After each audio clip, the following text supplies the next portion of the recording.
Hi, we're here at the Hamptons International Film Festival Awards, and we're here with Anthony Baxter. He's involved with You've Been Trumped. Can you tell us about the film?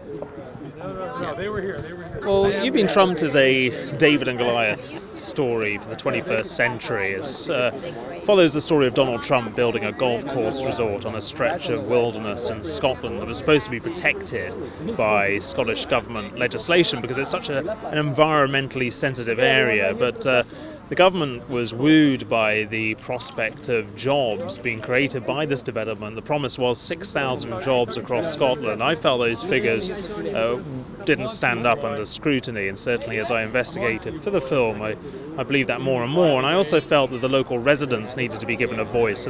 So the film follows the residents who live locally, who object to the development, and it tells their story. It gives them a voice and also investigates the environmental impact of the resort in this beautiful stretch of east coast of Scotland. How's the reception been for the film? Well, the film premiered at Hot Docs in Toronto, and then we were selected by Michael Moore for his Traverse City Film Festival, where it won the Special Jury Prize, and we won a Green Award in Sheffield in England, which is the top environmental award for documentaries. And recently we won an award in Edinburgh, which means the film will be held in the vaults of the National Library of Scotland as an historic document. The audiences have received it very well. I was always told this film wouldn't work in cinemas, but then when we premiered it in Scotland, in Aberdeen, for our Scottish premiere, we notched up the fastest advanced ticket sales since the first Harry Potter film.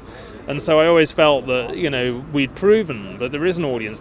The audience does want to be challenged by these kind of films. It's not just a case of wanting to go and see Star Wars movies, which are, of course, I love Star Wars movies, but there is a place for other films. And I think that in cinemas, audiences more and more want to be challenged. They want to see the reality of situations, and they want to hear the voices that sometimes go unheard in the mass media, on local TV news or in newspapers in an area, particularly when a newspaper has an editorial line, as was the case in this situation.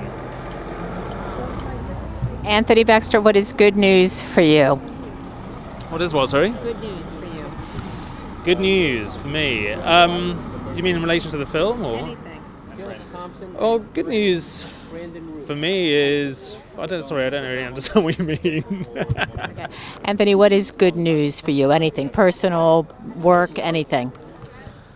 Well, I think good news for me is just for the film is to see it being played to audiences. When you make a film, you don't want it just to be catalogued away and gathering dust. You want people to see it. So what I hope for the film is that we get it to a mass audience. We currently have a crowdfunding campaign to raise money to get it into cinema so that the audience can see it. Thank you so much. Great to see you. Thank you. Okay, Thank you. Bye-bye. Hi. Yes, it's a pleasure to be here with Suna. You're the chairman of this whole Hamptons International Film Festival. And how's it going? You're in the 19th year. That's really, really remarkable. And congratulations. Well, thank you, but I did not realize I was that old. 19 years? We actually started this 20 years ago. I've been chairman now 14 years, and it's going great. The weather is great. The films have been fantastic. The press coverage is awesome. Thank you very much for being here, and certainly the audience has been having a great time. Can you tell us what is good news for you? What is Good News Broadcast is the real question. So Good News Broadcast is incredible coverage of the Hampton Film Festival, so thank you very much. But I do have to run in and do the awards ceremony, and I got to see who the award winners are. So we'll let you know in a few minutes. Thank you. Thank you.